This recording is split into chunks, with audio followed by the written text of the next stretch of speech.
Mook N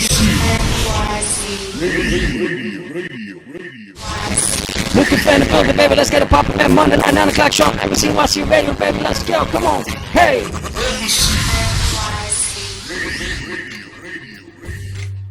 Yes, indeed, guys, man. Thank you very much for coming through, man. Straight from Connecticut. For sure, Mook N Fair in the house.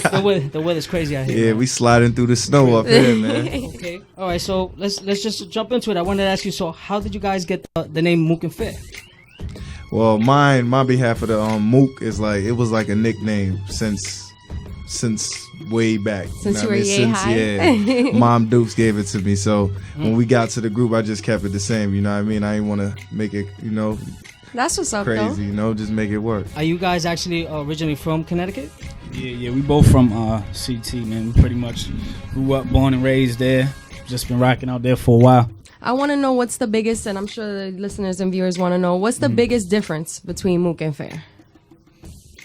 Wow. I would say like me, I'm more I would say more on like how we write. You know what I mean? I try to focus more on different things. And that's fair speaking, by the way. Yeah, it's your boy. Hey, I say I like try to focus more on like making sure that I ride the beat a certain way, and I can speak for him. Like I say that he got his own little style how he rocks. So we like exact opposites as far as like the music part of it. A better way to help like branch that out for everybody is how do you feel y'all complement each other then? You know what I mean? Like, would you say, one is more quick when it comes to just off the top of the head? Someone is more, when it comes to the lyrical concepts and the metaphors. Somebody might be stronger with metaphors. That's more the lyrical more side. I would say that's fair. You know what I mean? The more catchy and stuff like that, that's more me. He more laid back. I'm more in your face. We just you know what I mean? We compliment each other. And together, it's the rice and the beans. Y'all work. Who actually produced Who's Your Daddy? All right, that was my boy Mr. Familiar out in Florida, man. Shout out to him. He came through with the track. We was in the studio one day. I mean, went across. We went through like a million songs. Word. Heard that joint. They didn't think we was gonna mess with it. We put it down in his history. Who is Mr. Chris Fury, and what's your affiliation with him? That's the big man. That's the manager right there. The man behind the scenes that be, running around, putting in that work. If I'm not mistaken, actually, I think he's part of the Bum Squad too. He's part of my family. All right. Shout out to Chris Fury. Shout out to Bum Squad. No, we had to get that up in there right quick. I know that you guys before I went ahead and released Best Kept Secret Volume 2. For y'all that don't know, there was, a regular Best Kept Secret. Then later on, because of the buzz and the momentum that these gentlemen have created, they went ahead and created, Best Kept Secret 2, which was kind of like a means of holding down their fan base until they went ahead and, released their LP. So first things first, off of that. I want, an answer from both of y'all. Yeah. Okay. Y'all own stuff. What's your favorite track off of that and why? Who want to go first? This is Mook. It's Mook. I can't really pick one of them, man. It's like, I love all my kids equally. You know what I mean? It's like, you know what I mean? I can't really. See, I can't really, you know what I mean? We put 100% in all the songs we do, so I can't really, I could say certain ones that people like more, you know what I mean? Like, there's a lot of joints up there, a lot of filling joints. So I mean, me personally, I like, it's probably two that stood out to me. I saw it Conquered. It was more like real personal track for us. Just because of the scene in Connecticut is a certain way. So it was a lot of things that we had to address to make everybody, real quick. Kind of bring it together, man. And That's Okay, really. It's another joint because it's about like the struggle that we both went through coming up. Now that I went ahead and let everybody know, Best Kept Secret, go ahead, check that out. Yes. Best Kept Secret Volume 2. Like I said, as a little, kind of like the appetizer before the meal that's to come. Speaking of which, LP. Any names for it? Tentative names? Any time of period where you're thinking about releasing it? What can we expect from you in the future as far as another album or another mixtape or however you choose to approach it? Well, I mean, we dropped in between that. Actually, right after that, we dropped like something to set that up. Was We Got Next. That was like our next like mixtape that we dropped for the streets. But as far as the album, it's gonna be called The Secret's Out. there's a couple artists that we working with, but until like we get everything situated 100%, we don't really want to drop no names. So we're not sure right now what's gonna. We'll let them know soon, though. I saw your MySpace page, and I saw actually a video of a performance that you guys did. Where was that at? Which one? Which one is up there? It's a couple up there. It was probably the one that we did up in which one, the Lil Wayne one? Okay, yeah, that was the one that we did over here. That's the one. Probably the one you was jumping on speakers and stuff, huh? I lost the phone at that show, man. So call me if you found it, man.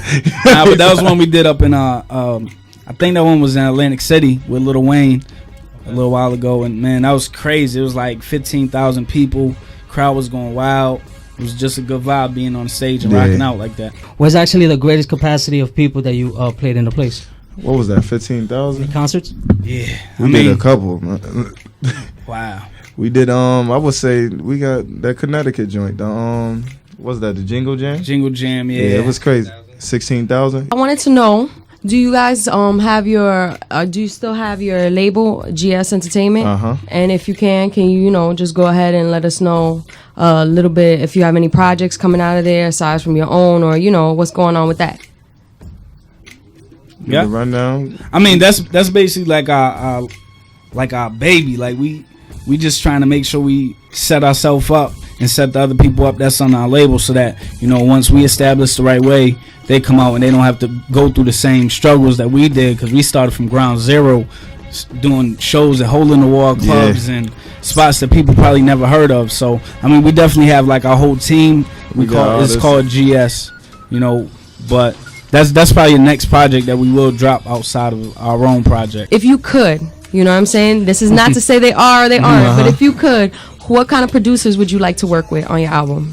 Like, who would you be feeling?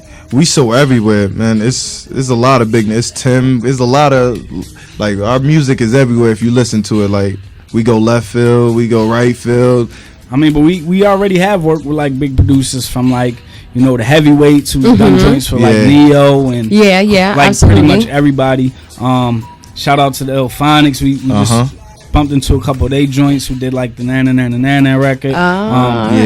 We've been also my boy down in Florida,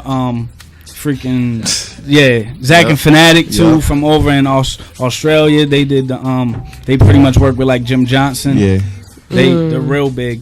We got a bunch of producers that we always trying to. So pretty much it's just open game too. You guys right now are just kind of like, nobody particular, just whoever's got it going for you. All right. You guys are gonna be doing any touring as soon as the album drop, or what?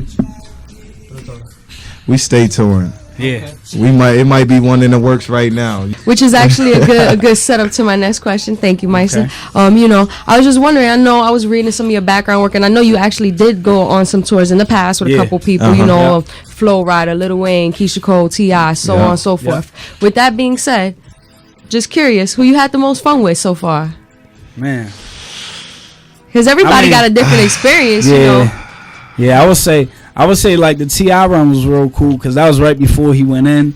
So, you get to see him like hustling, going so hard because he about to go in. The Keisha Cole shows was crazy. The Lil Wayne ones. Yeah, they all had they certain things about them. You know what I mean? And I mean, we just came off our own run too, like not too long ago when we linked up with Myster down in Vegas, The promo joint. Yeah, that was rough right there too. Let them know. Run it down. We got the mookanfair.net. Yes, the twitter.com/Mook N Fair. Go ahead, keep it going. Facebook.com/Mook N Fair. MySpace.com/Mook N Fair. We have this part in our show when we want to see what you're all about. If you could drop us or give us a little blessing of yours, maybe 16 bars for you. And I wanted to drop a beat and we make that happen. Can we make that happen tonight? For sure, it's nothing. All right, let's do it. All right, so Monday night, MSC NYC Radio, Mook N Fair in the house, J. Christine, DJ Myster. Let's get it.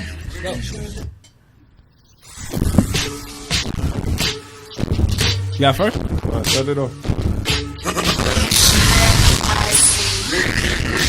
And I ain't even about that. I'm about rap. I spit till my lungs collapse, and while I'm gasping for air, about to die with my last breath, I hit you with a punchline. It's about time for the real to be heard, cause everybody spit but they ain't saying nothing but a word. Bobbing and weaving and slipping and sliding. Yeah, he's a pro at it, got him jumping and diving. Boy, do what you doing, kid, keep on hiding. Yeah. You ain't hit yet, nigga, why is you crying? Come on. Hi, that's what I'm talking about. That's what it is, man. Embassy NYC Radio, man. We appreciate you guys for coming through. And also, for sure.